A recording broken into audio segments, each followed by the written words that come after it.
안녕하세요. 국어과 강사 전혜진입니다. 제가 받은 문제는 7월 고3 모의고사 문제입니다.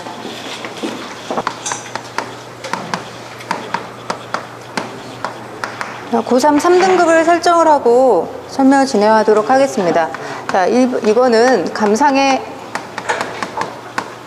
적절성을 판단하는 문제이기 때문에 일단 보기에 대한 해석이 기본이고요. 두 번째는 역시 지문 이해가 되어야겠죠.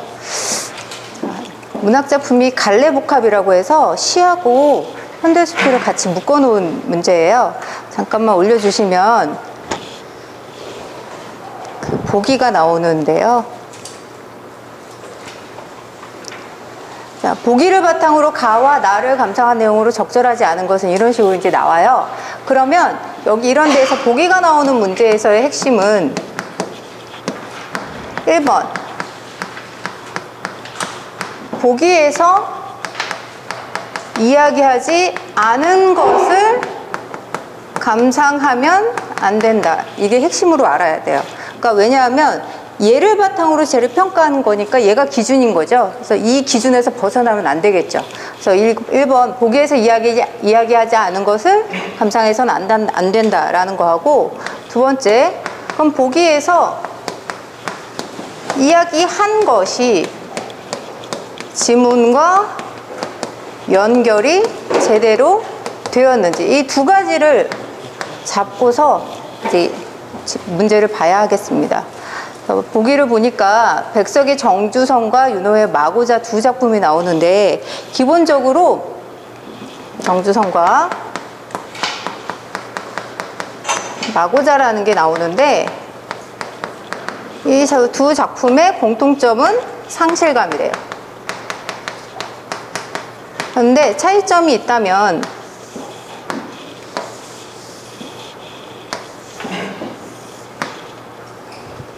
얘는 첫 번째, 폐허가 된 고향의 모습을 쇠락한 역사적 장소를 통해 보여준다. 폐허가 된 고향의 모습을 역사적 장소를 통해 드러내고, 두 번째, 이 정주성은 허망감을 불러일으키지만 이렇게 되어 있어요. 허망감. 세 번째, 그래도 일상적 삶은 끈끈하게 이어갈 것이라는 인식을 작품을 통해 드러낸다. 그래도 일상적인 삶은 계속될 것이다 라고 이야기를 하고 있고요. 마고자는 무엇에 관해서 얘기하냐면, 첫 번째, 전통 문화가 소중하다. 소중. 두 번째는 그 전통 문화가 사라진대요. 이것을 무엇을 통해 보여주느냐? 일상적 소재를 통해 보여줍니다. 또 외래의 문화에 대한 주체적인 수용 태도가 사라지고 외래 문화를 무분별하게 수용하는 현실을 비판적으로 인식한다. 세 번째는 외래 문화에 관해서 이야기를 하는데, 외래 문화의 무분별 수용에 관해서 비판적으로 인식한다. 자, 요게 보기의 핵심입니다. 그럼 보기의 내용을 잡고 이제 지문으로 들어가 보도록 하겠습니다. 지문 한번 볼게요.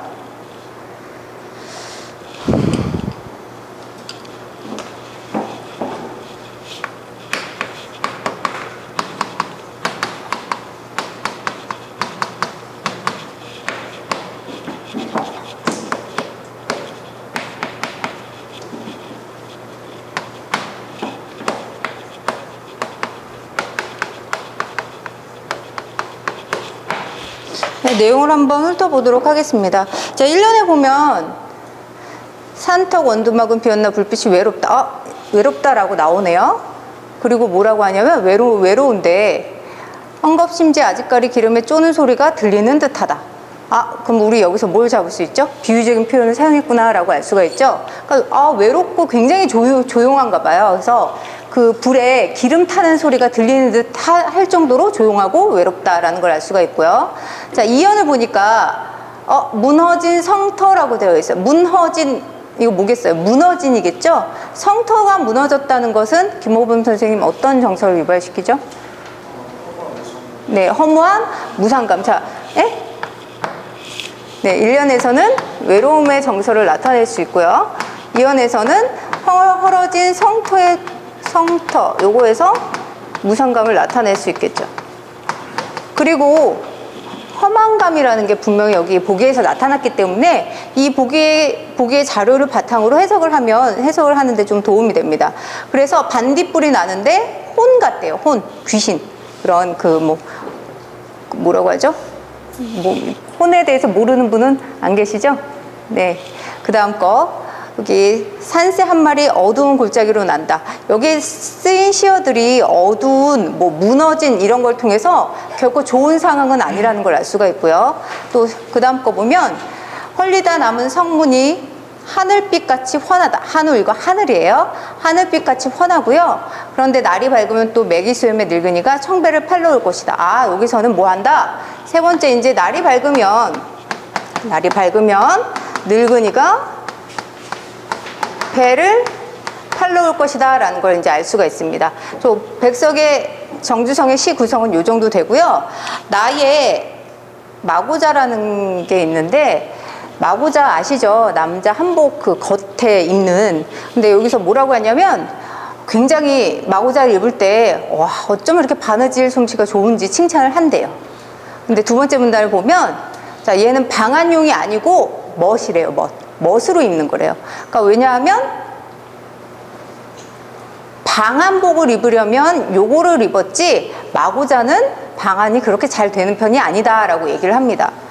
그리고 요 뒤에서는 마고자가 예뻐야 할 때는 솜씨가 어떻게 하면 예쁘다 라고 설명한 부분이 요 문단이에요. 그 다음으로 가볼게요.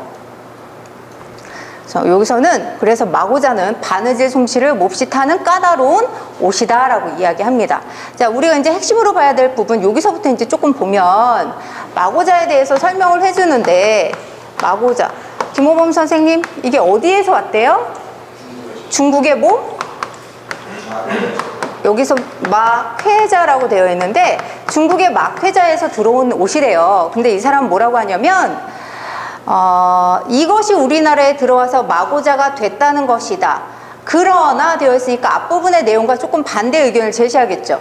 마고자는 막회자와 비슷도 아니한 딴 물건이다 라고 얘기를 했어요. 그러니까 이 사람은 중국에서 막회자가 들어와서 마고자가 되었다, 이거에 대해서 반박을 하는 게 아니라 얘가 들어왔는데 이 마고자가 중국의 막회자와는 완전히 다른 모양새의 옷이 되었다라고 이야기를 합니다.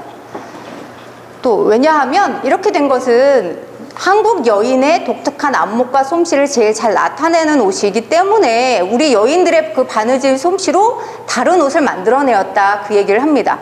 자, 그 다음 문단을 보면 문화의 모든 면이 다 이렇습니다 라고 해서 마고자에 관해서 이야기를 한 다음에 문화까지 확장시키죠. 인식에 대해서 확장하여 이야기합니다. 뭐라고 얘기하냐면 모든 것이 다 이렇대요. 전통적인 안목과 전통적인 솜씨가 있으면 남의 문화가 아무리 거세게 밀려든다 할지라도 이를 고쳐서 새로운 자기 문화를 이룩하는 것이다. 자, 요거 한자성어 좀 많이 나오거든요. 김호범 선생님 이거 뭐죠? 네네. 내 것이 너무 좋으면 다른 것들이 어떻게 들어오더라도 고쳐서 새로운 나의 문화를 만든다.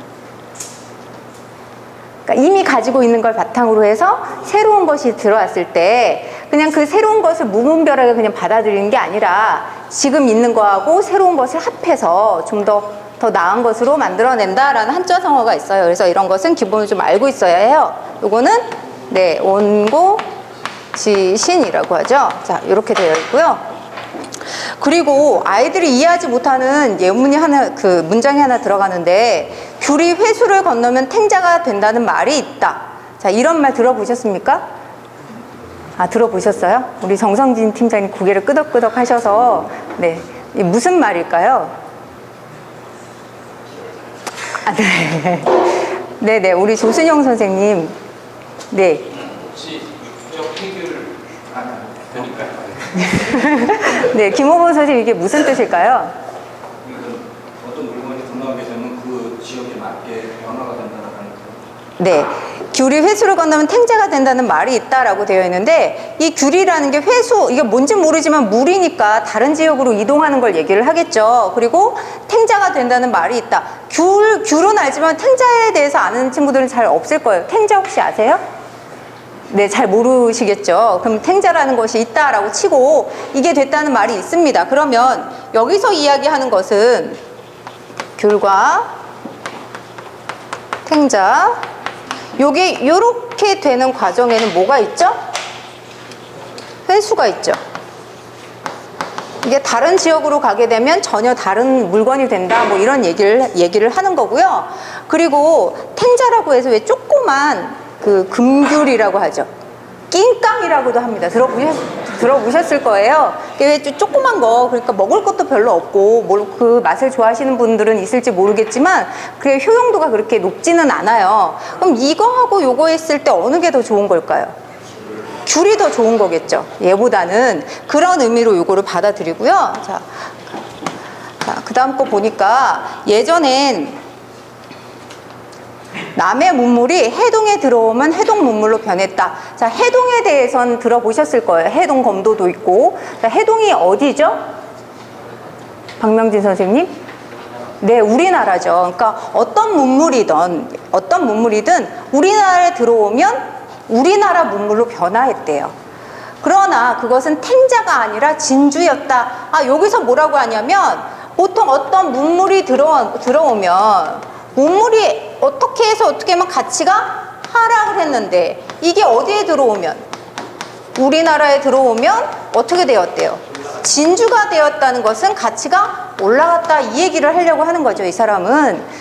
그런데 근래에는 반드시 그렇지만은 않은 것 같다. 남의 것이 들어오면 탱자가 될 뿐만 아니라 내 귤까지 탱자가 되고 마는 것 같아 안타까울 때가 있다라고 이야기합니다. 그럼 이 사람이 얘기를 하는 것은, 요렇게 된 거는 언제예요? 요렇게 된 건, 요거는 이건 과거의 일인 거고, 현재에는 우리나라를 거치게 되면 우리나라에 있는 기존 문화나 들어온 문화나 다 가치가 떨어지는 현상이 나타나는 것 같아서 안타깝다라고 이야기를 전개합니다. 이제 지문 다 봤으니까 문제로 한번 들어가 보겠습니다. 자, 보기를 바탕으로 가와 나를 감상한 내용은 적절하지 않은 것은 이렇게 되어 있고요. 아까 핵심으로 짚었던 게 둘 다 상실감인데, 얘는 고향을 역사적 장소인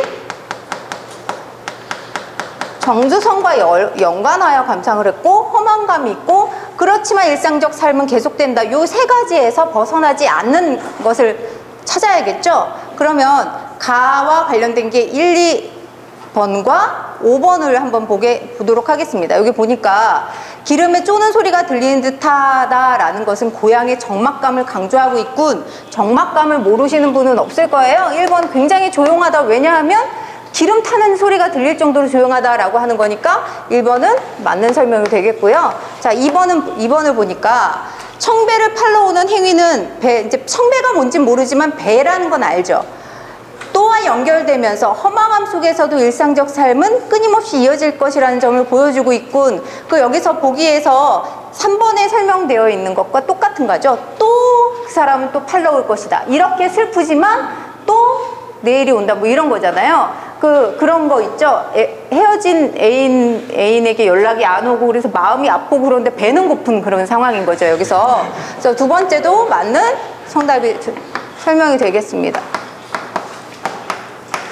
그다음 5번의 가를 보면 무너진 성터는 허망함을 자아내고, 여기까지 성이 무너졌다는 건 나라가 망했다는 거니까 얼마나 허전하고 쓸쓸하고 좀 외롭고 별 생각이 다 들겠죠. 그래서 여기 앞부분은 맞는 설명이 되겠습니다. 이제 나를 보면, 나에서 보기에서 이야기한 것은 전통 문화는 소중하다, 사라졌다, 그것을 일상적 소재를 가지고 이야기를 했고, 외래 문화에 대해서 무분별하게 수용하는 것이 안타깝다. 이렇게 우리가 보기를 짚었으니까 3, 4하고 5번 뒤쪽을 보면, 3번 보면 송자와 금성문은 일상적 소재로 무분별하게 수용한 외래 문화를 나타내고 있군. 제가 아까 요거를 일단 뺐어요. 왜냐하면 너무 다 설명하면 재미가 없을 것 같아서. 자, 송자가 우리나라에 들어와서 뭐가 되었게요?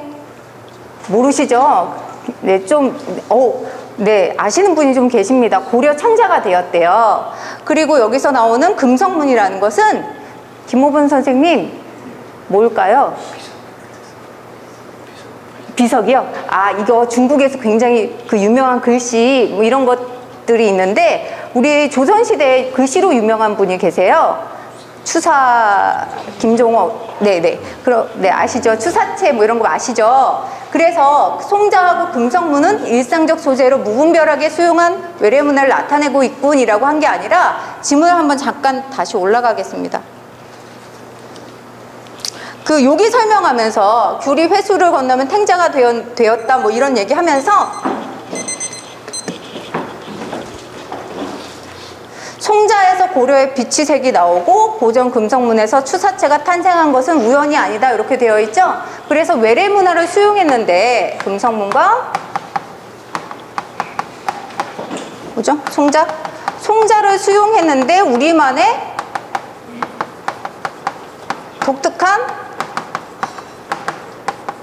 문화가 되었다. 이것을 설명하기 위해서 아까 여기한 제가 얘기한 요거를 이야기하려고 하는 거예요. 근데 금성문이나 송자가 일상적 소재는 아니죠.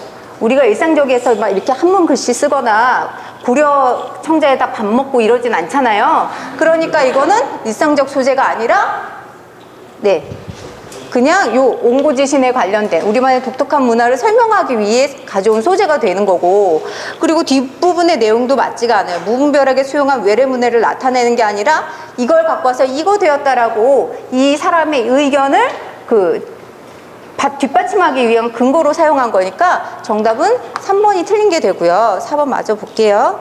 4번에 보면 그것은 탱자가 아니라 진주였다라는 표현을 통해 주체적으로 수용했던 상황을 보여주고 있군. 이것도 맞는 설명이겠죠? 그리고 나의 한국 여성의 바느질 솜씨는 전통의 소중함을 강조하고 있군. 자, 요 내용을 봤을 때, 글의 전체적인 흐름을 봤을 때 나머지 4번 설명 맞고요. 뒷부분 설명도 맞는 내용이 되겠습니다. 이렇게 해서 정답은 3번으로 이렇게 하면 되는데, 제가 3등급에 맞춰서 설명을 했는데, 여기 지문에 보면 저기 잠깐만.